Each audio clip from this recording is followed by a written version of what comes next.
want to go to Ohio Republican Senator Rob Portman. He is a member of the Foreign Relations Committee. And Senator, President Biden at this gathering was asked about the possible infrastructure deal that, by the way, you're helping to craft.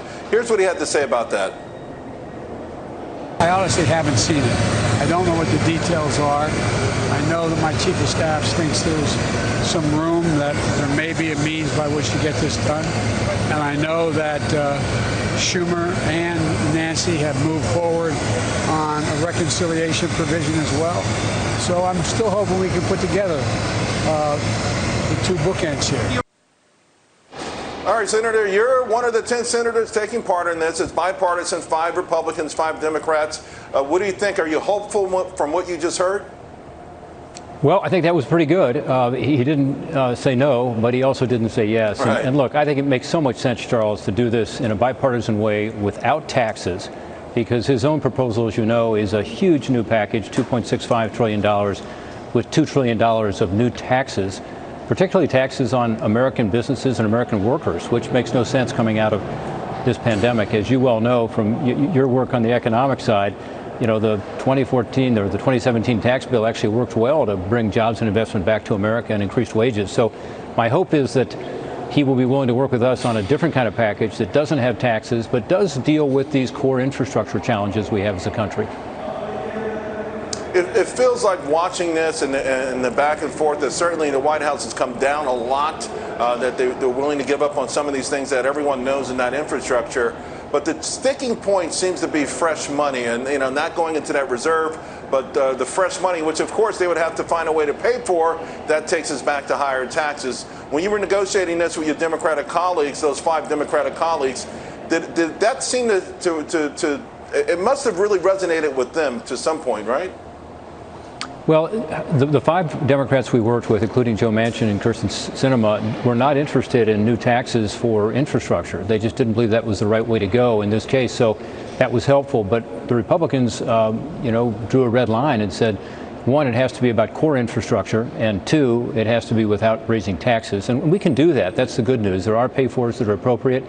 President Biden has said he's not crazy about a couple of them, but there are good pay-fors, including taking money back that has already been spent with regard to COVID-19 that has not been utilized yet and using it for infrastructure. And actually, a lot of states are quite interested in that because they can't use the state and local money for things like roads and bridges.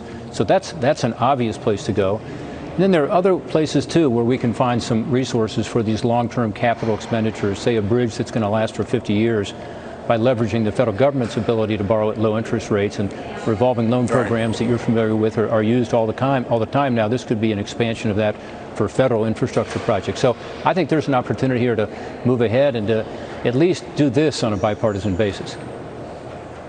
I want to go back to the summit and just get your overall thoughts on what we know so far, what was said, the dueling press conferences, if you will, just your initial assessment. Well, I was pleased to see that the president did raise some of the key issues. Navalny, of course, is one.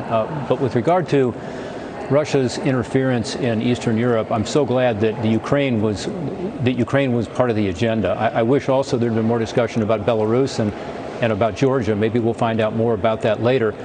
But it's important to have those discussions, and I'm glad that they were raised. The cybersecurity issue was raised as well, which is a huge concern right now.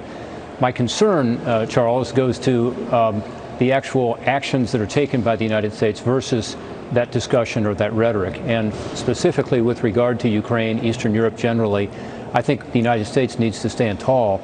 And instead, what the president and his administration has done recently is the Biden administration allowed for the Nord Stream 2 gas pipeline to move forward by providing a waiver for the sanctions that had been in place.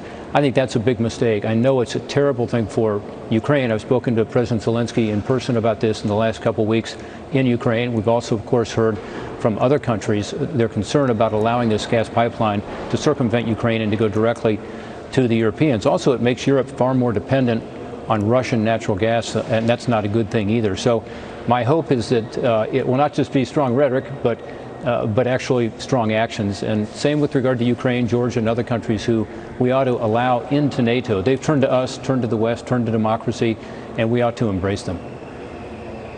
Yeah, a lot of our allies are still scratching their head over that, particularly as we shut down fossil fuels investments in this country, including the Keystone Pipeline.